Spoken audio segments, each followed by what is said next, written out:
In the years following his groundbreaking endeavours in electroshock therapy, Dr. Percival Nevin ventured into a clandestine world as a member of the 54, an elusive society fixated on amassing enigmatic artefacts. Led by the mysterious Mr. Furlis, the 54 embarked on collecting arcane relics from across the globe. Amongst their earliest acquisitions was an unsigned painting portraying two birds of paradise nestled amidst a rainforest, accompanied by a cryptic poem. This bewitching artwork possessed an inscrutable allure, ensnaring the minds of those who dared to meet its gaze. As the eerie verses of the poem intertwined with the observer's consciousness, they found themselves inexorably compelled to surrender their thoughts to the haunting sway of this uncanny masterpiece.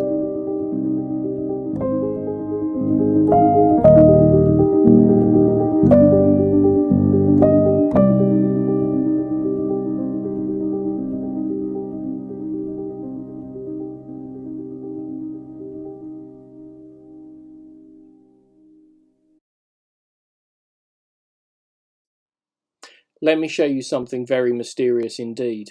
This comes from Glen Haven, a Victorian mansion that was burnt out in a fire years ago and has been recently refurbished. And during the refurbishment, a concealed room was found, untouched by the fire and the decades, and turned out to be a collection of the most sort of arcane and occult artefacts collected by the previous owner of the mansion, we assume, Mr. Furlis, who worked for or put together a sort of secret society he referred to as the 54 to collect these mysterious items and to sort of investigate the influence that they can have over us.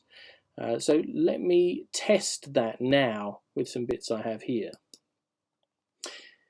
One of the many items found was a unsigned painting of two birds of paradise, which I have a reproduction of here in a jungle scene.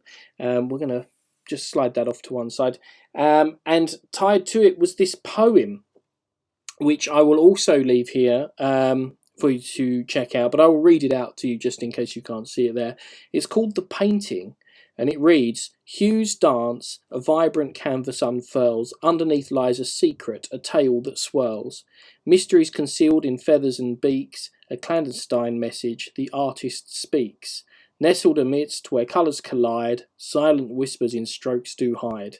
Keen eyes may glimpse a hidden theme, unveiling mortality within a dream. Lured by the paradise, a world so bright, lingers a reminder of mortality's plight." Now, art and literature can have a profound and spooky sort of influence over our actions, and that's what I want to try and demonstrate for you now. So here I've got a little collection of cards with different items pictured. There's a whole bunch of these. And they're totally random. We've got a bit of everything. There is a clock, like an old-fashioned pocket watch there. There's a tree. There's a ghost. We've got a swan. There's a girl holding a bear. There's an elephant. There's oranges. An angel or fairy, perhaps. I don't even know what that one is. There's a fox. There's a throne. There's fruit. You get the idea. There's a whole sea of these cards. Now, what we're going to do, before we do anything, of course, is give them a quick mix up. And then we're going to test the sort of influence that these items may have over a series of choices. So I'm going to start off by cutting the pack into two. I want you to make a quick decision, point to any one of the packets now, do it. Let's say they point here. So then we'll bin the rest.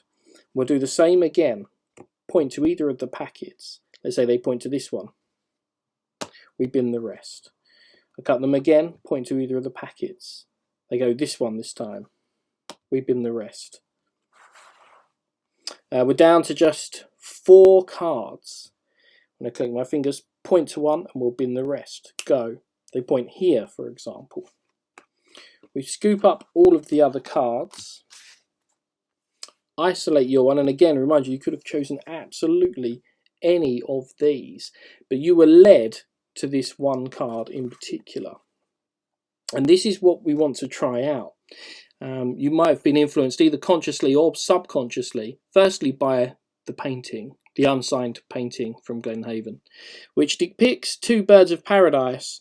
But if you look a little bit closer, people sometimes see the shape of a skull, the head there, the eyes there, the mouth there. In fact, you might have even noticed it before we started.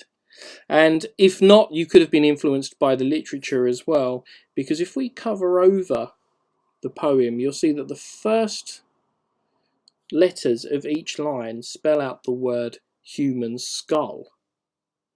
And with that all in mind, let's see where all your decisions led you. They led you impossibly, of course, to the human skull.